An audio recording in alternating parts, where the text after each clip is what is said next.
Psalms 35, verses 11 and 12 say, False witnesses did rise up. They laid to my charge things that I knew not. They rewarded me evil for good, to the spoiling of my soul. Ladies and gentlemen, the harsh reality of life is these things happen. People speak ill of things which are not true. They speak lies and rumors. These things happen in life. Also, within ourselves, within our minds, negative thoughts come which are not true to bring the demise of ourselves. But God can save us from that by aspiring to something better, by thinking of positive possibilities. We can move onwards. And this is the case with this movie, Justice League, which reality sets in is in a very serious situation, but there's a silver lining at the end of the tunnel. And we'll talk about that right now. This is a movie in which we had Superman, folks. The Superman we all wanted to see. He took center stage on the big screen for the first time.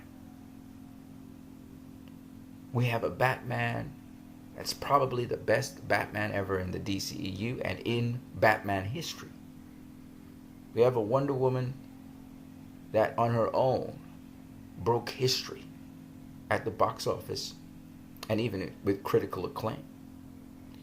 We had a Flash that was lovable. We really liked him, and yet realistic.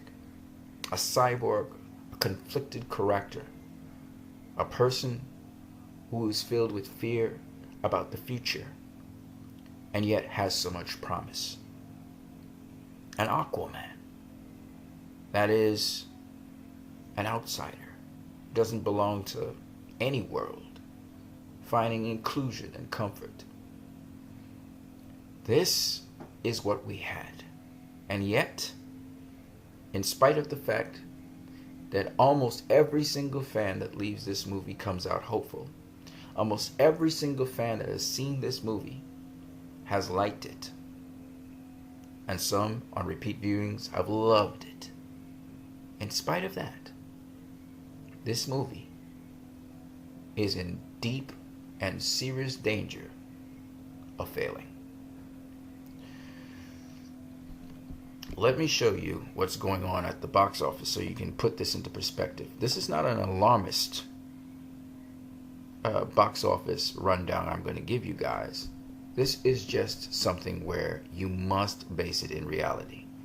A lot of fans out there are sitting back in their laurels after bad-mouthing this film in some way, shape, or form and giving it bad PR, and also deflecting the focus from off the film so people are not having positive buzz about it. And that destructive behavior, whether they intended for it to be so or not, has severely hurt the film. This is not a film that's hurt because of the critics. There are a ton of DCEU films that have been hurt by the critics, but it's been negligible because the fans, we, the fans, have loved these films and gone on repeat viewings to them. And because of our support, not only in the DC universe, but even across the Marvel universe towards these films, they have succeeded. Bit by bit, the DCEU has won over new fans. And some of these fans are Marvel fans. Some die-hard Marvel fans. But I always said the DCU cannot succeed without its core members. And if its core members are not promoting the product that they love, the DCEU would fall. And that's the case with this movie. A lot of DCEU fans have no idea what they're doing by bad-mouthing this movie, which is not a bad movie. We're not talking Batman and Robin. We're not talking Catwoman. We're not talking Green Lantern. We're not even talking Superman Returns, which in some respects at least got better critical acclaim. We're talking a Justice League movie where we got Superman Superman. Superman stole the show with this movie. We got Superman. The Superman from the comic books. The Superman from the animated series. And kinda, sorta, vaguely, the Christopher Reeve Superman. But very vaguely. We got Superman, folks. Which is the heart of the Justice League. And in spite of all of that, we have negative PR on this film.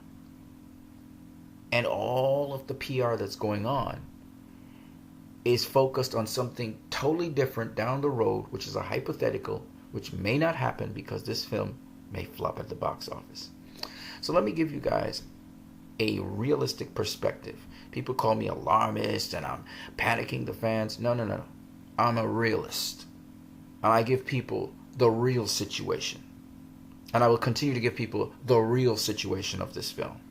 Okay? And for those people who think the DCU will live on and you can just sit back on your laurels and say that, well, here's the reality. The production budget for this film is not even mentioned. It's not even mentioned in the production budget for Box Office Mojo. The only reason production companies don't mention their production budgets is because they're inflated. They're huge. In other words, let me put this into perspective for you. Batman v Superman had a production budget of $250 million. This movie, Justice League, is clear way north of that. Do you understand what I'm saying? In other words, the production costs are exorbitantly high. WB put in extra money to see this movie succeed. And the investors, they want payback on their investment with interest. Understand what I'm saying now. So there have been some reports in the media that they have done at least $300 million worth of production cost that have been accrued with this movie. 300 million plus.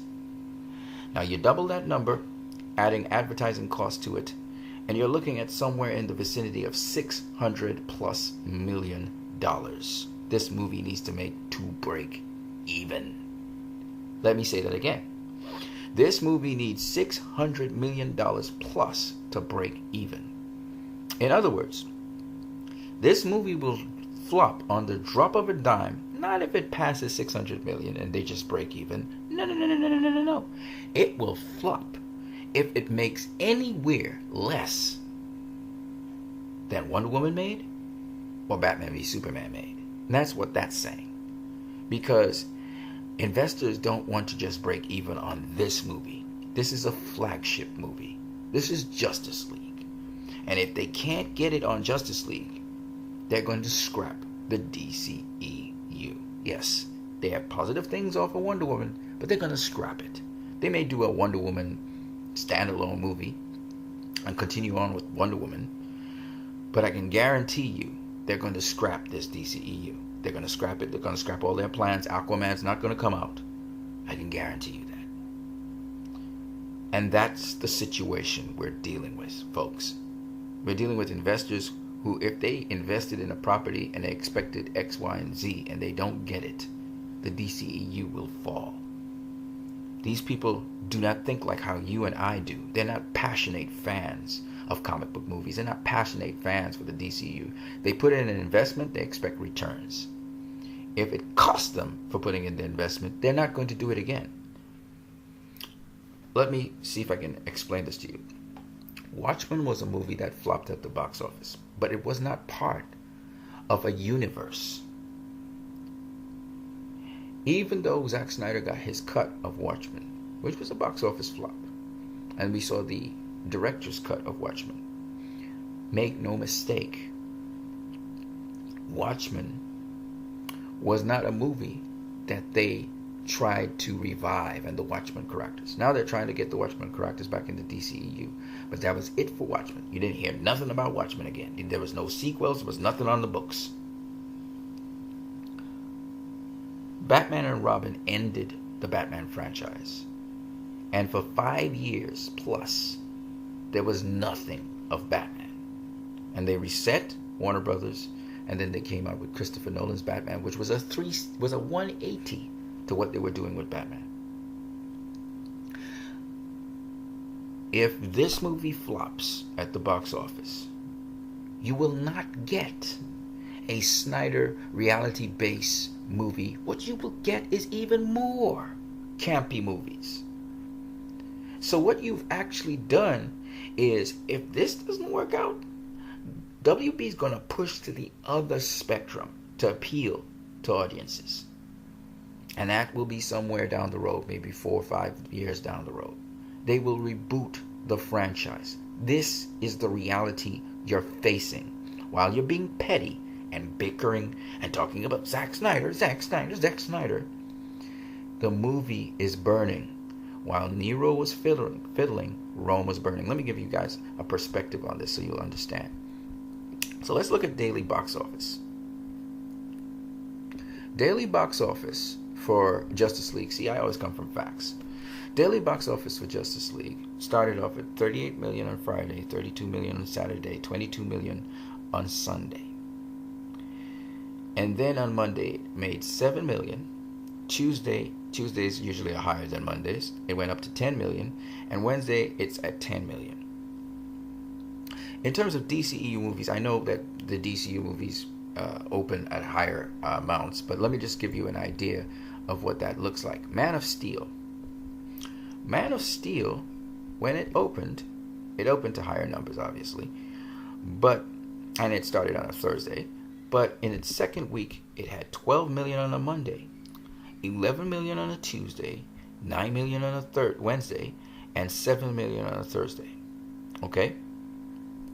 Remember, Man of Steel ended up at $600 million when everything was said and done, which Justice League cannot afford to make.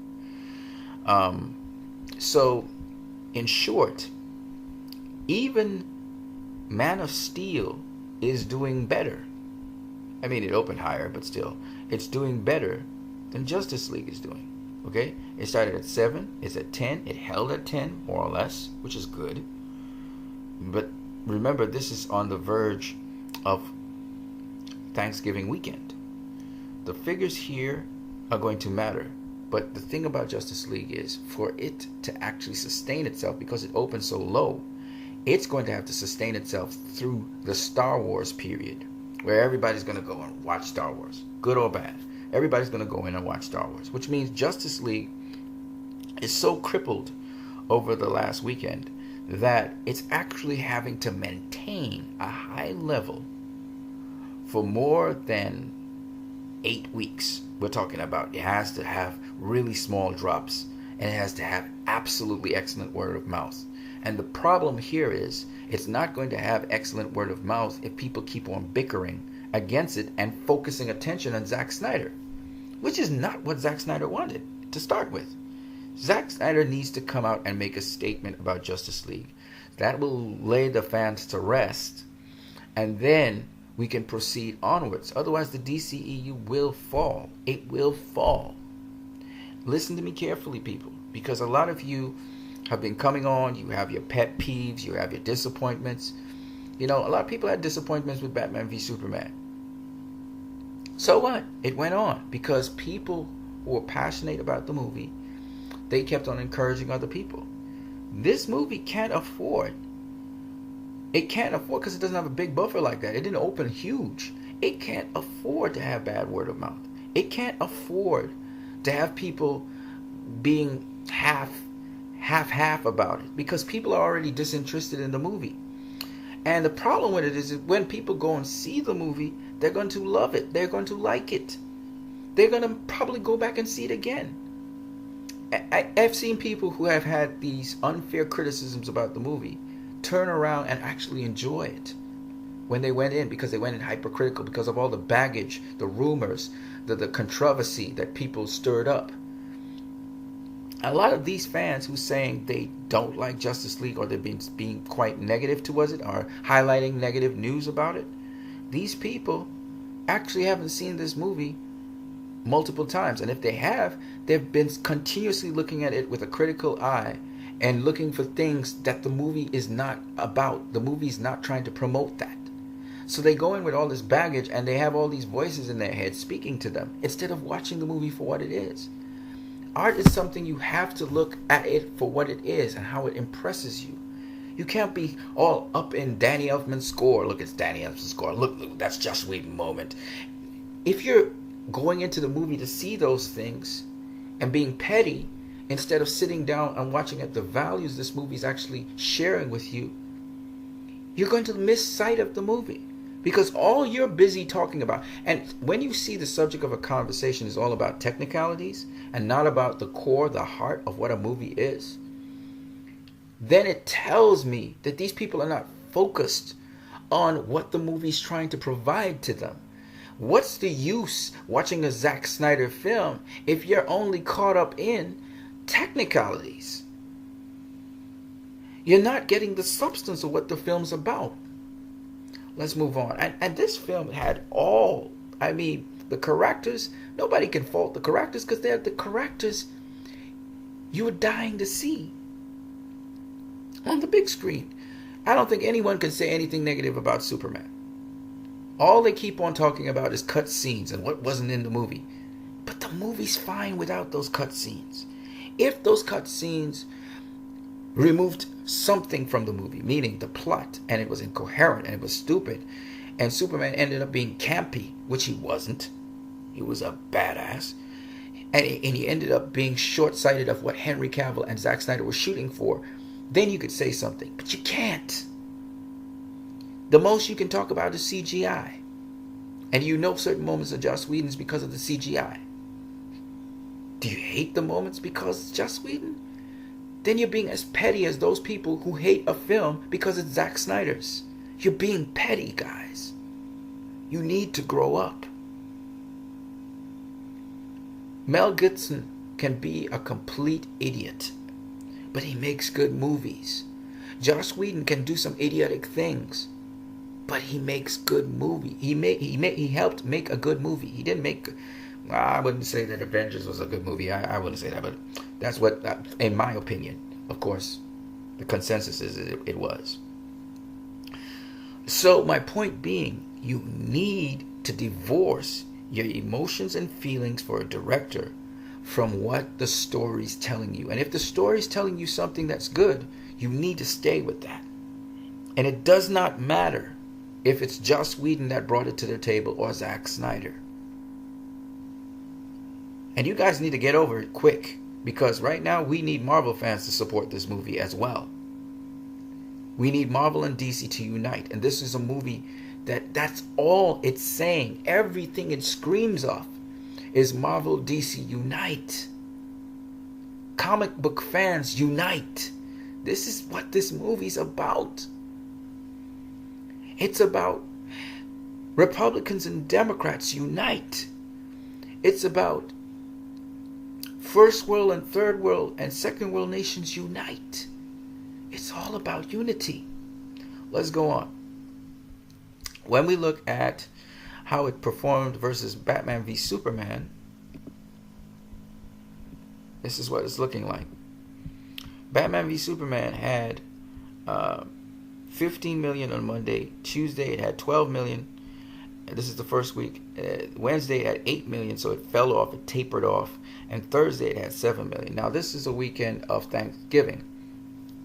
So for Thanksgiving weekend, we expect this movie to pick up a little bit as it approaches the Thanksgiving days. But these numbers need to go up. The reason these numbers need to go up, even though it's averaging kind of like what happened with it's because this is a Labor Day weekend.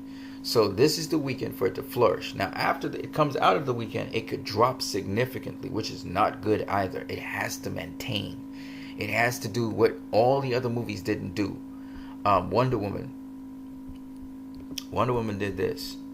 Wonder Woman came out and it more or less maintained itself. It stayed round about $11 million, $12 million before the Friday. We got Labor Day weekend in there, so the Thursday the numbers should go up, all right, and it should maintain a higher set of numbers because more people will come out to the cinema to see it. Now here's the thing. Today's Friday. We need strong, good word of mouth, and we need people to keep on saying good word of mouth. The thing that Wonder Woman thrived off of was good of mouth. The thing that Suicide Squad thrived off of was good word of mouth. Suicide Squad. Again, Suicide Squad at the end of its first week averaged around about $11 million like Wonder Woman. Okay? It never fell to $7 million. So we need good word of mouth in the U.S. Now, why am I talking about these U.S. figures and not the international figures yet? Because that's the major market. Okay? Here's Wonder Woman again. All right? That's the major market. So when we look at DCEU films, there's another thing this film needs to do. It has to. It must. And that is, besides it making $1 billion, which it must do, it has to. It also needs to try and get somewhere in the vicinity of Batman v Superman. Okay? It cannot afford to have Man of Steel numbers. It can't. I don't care what it does internationally. It can't afford to have these figures. It's got to get somewhere between Suicide Squad and Batman v Superman. If it can surpass that and get somewhere near to Wonder Woman, that would be fantastic. That's a tall order to ask again. I'm just giving you guys the reality of the situation, the darkness of the situation. But the thing that this movie has going for it, is hope. It has hope. This movie is a hopeful movie. This movie symbolizes what Superman symbolizes, hope. And so even though it's had a horrible start out the gate, it doesn't mean it has to have a horrible finish. But for that hope to happen, we have to come together. As Batman says, we are not enough. The world needs hope. The world needs Superman. And this movie has that powerful message of hope. And unlike any other comic book movie I've seen, this movie literally speaks about the common world. It's not just speaking about these superheroes needing hope, which we get in a lot of the other movies, you know, the Marvel movies, where it's kind of isolated from the world and we don't really see what the world's feeling. No, in this movie we feel what the world's feeling. It continues out of BVS. We saw how the world felt about Superman then, and now that Superman's gone, the world is desperately needing him, and how the world needs hope. And so this movie is literally the same. It has hope in it. This movie is full of hope. This movie's full of heart, and you know it. And no matter what critics say about this movie, there are only like 300 plus people. It's what the millions of people say, what the DCEU fans say about this movie, that really carries the gravitas. We've got Marvel fans that love this movie. They love it. They've seen it multiple times. I've gone on YouTube and I've seen guys who were adverse to the DCEU speaking good about it. So it's really up to us to get our house in order.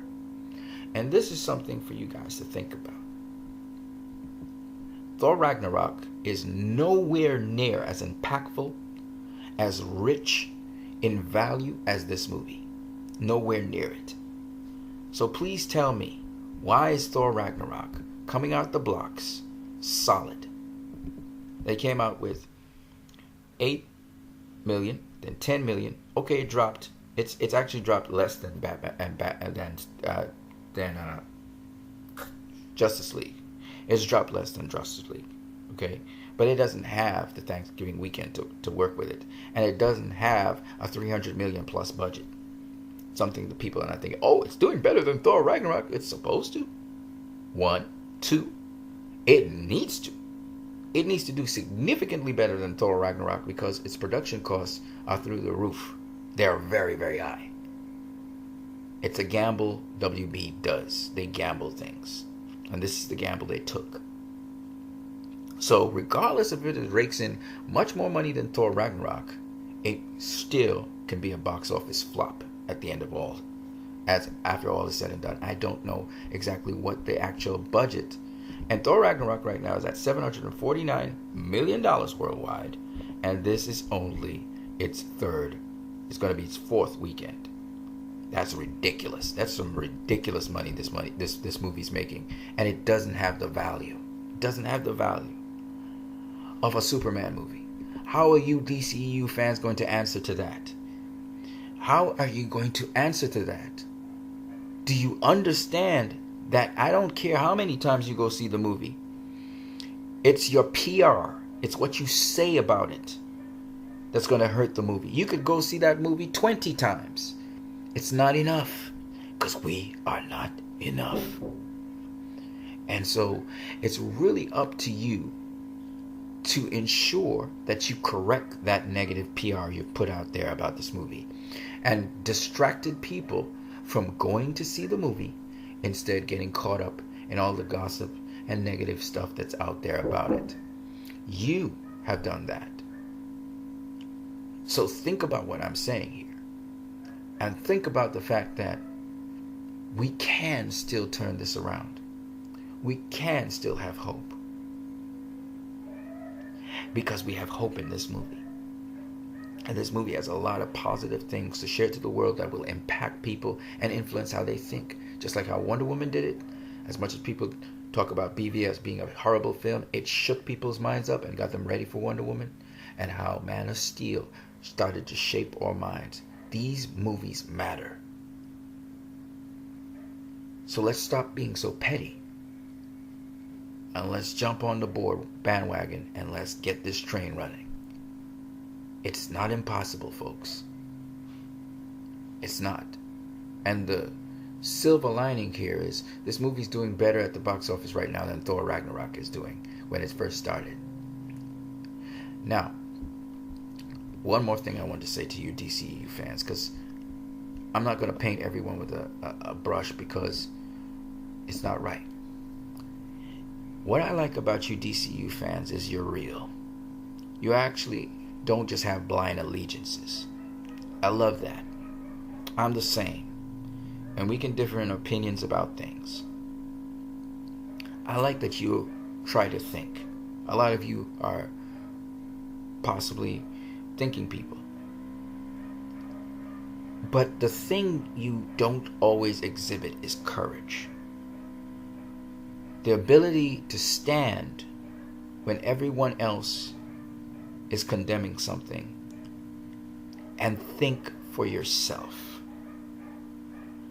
And a lot of you go along with what other people say still, even though you jumped on the bandwagon and you're defending a film that you love, like Batman v Superman or Man of Steel. A lot of you are bandwagoners. Believe it or not, you picked a side, you like DC, and you pick a side, and you really find excuses to defend DC. Why I say this is because when Joss Whedon came across to help Zack Snyder asked him to, you guys immediately had the stigma that he was a Marvel director. And you got to be honest now with yourself. You were angry that he was on board. And you didn't want anything to do with Marvel. And you felt that DC would go the Marvel route because of that. This was your fears. I know, because I thought the same thing. Now, all you wanted out of fear is a validation of that fear. When Joss Whedon went online and liked that Steppenwolf was a weak villain, that validated your fear. And you felt that Kevin Feige and Joss Whedon, Jeff Johns, were trying to make a DC universe which was campy, which was soft, that was not rugged and hard, that they're trying to soften up Zack Snyder's film because you heard that they were trying to lighten up the film. In truth, some of this is true. Not that they're trying to make it campy, but that they were going to soften up the film a bit because they removed some very graphic scenes from the film. They even had Danny Elfman rescore the film to some degree because they wanted kids to come into cinema and see it as well as adults. Now, while that is true, and while we don't want to go that direction, we want a Zack Snyder film in terms of gritty, hard, and difficult. The one thing they did right was they did not compromise the fact that the world was like our world.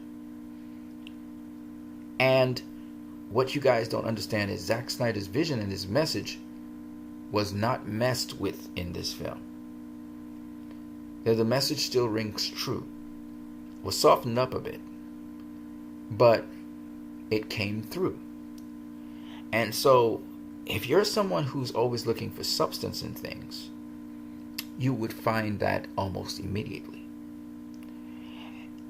What I suggest to you, DCU fans, for the future, you do have power, and you just wielded it. But don't wield your power recklessly. If you want a certain outcome, you must be able to be strategic with your power. What I mean by this is,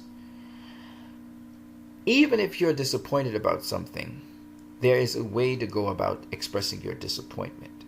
Now, if the thing that you see is really off key, it's really off center, which this movie is not, then it is true that you must express it openly. But the fact that we have core DCEU fans who do not agree with you and defend this movie, another movie I have to defend. Batman v Superman was bad enough. Now I have to defend Justice League. Shows that what you're seeing with these fans, what you're seeing is that there are people who see value in the movies. Value is important in movies. And it means you need to check yourself and see if you're being petty about certain things or if you're being deep about certain things. And then your approach, understanding the situation a film is in, should be to reevaluate your position. Now, I say this because I'm happy in a way that you guys were outraged about this, because it shows your power, and you basically sent a warning signal to Warner Brothers. Do not mess with our directors. But more importantly, you need to show them that you have the power to save this movie. It's in your hands. Now that you have showed them the power you have and that they must not mess with the core DC fans and what they have, now it's time for you to show the power that you can resuscitate this movie and give them a warning shot across the bow. The next time you tamper with another director's movie, the next time you try to shorten Zack Snyder's movies, the next time you try to soften them up in any way, shape, or form, we will come down on you like the wrath of God, and we will destroy you. The only problem with that is Warner Brothers doesn't care either way. Warner Brothers doesn't care about if the universe is scrapped. All they'll do is wait 5, 6, 7, 8 years, and then they'll reboot it. And so you have to be careful how you show and flex your power. But you have power, and I'm happy you flexed it. In a way, this is good. This is for Warner Brothers to know, hey, we need to satisfy our base first, and then think about other people outside. So, I know your message is sent loud and clear. Now we need to do cleanup, and we need to vigorously support this movie to make sure it succeeds. And we need a Zack Snyder cut, no doubt about it, and we'll get it. If this movie succeeds. If this movie doesn't succeed, we're not going to get it. But Warner Brothers is hearing you loud and clear, and their administration needs to understand you just don't mess with DCEU fans. You just don't do it. Now, we were conflicted because I knew that this thing wasn't a campy movie. I knew it wasn't campy. It was definitely not Thor Ragnarok. It definitely wasn't Avengers Age of Ultron. You know, Avengers Age of Ultron, they threw slapstick humor here and there and everywhere. They just threw away humor, and it was whimsical in that respect. The stakes didn't feel like heavy stakes. The action was great, but it was whimsical. This movie was not that. That is why I have to support this movie. I have to. And I thought Warner Brothers and the directors and people who came together to do this movie, they did a pretty good job. All right? And I thought that the time slot for this movie was appropriate to what they did. So I just want to share that with you guys as we move on. Stay encouraged, but we need to now come together. You guys have a great one.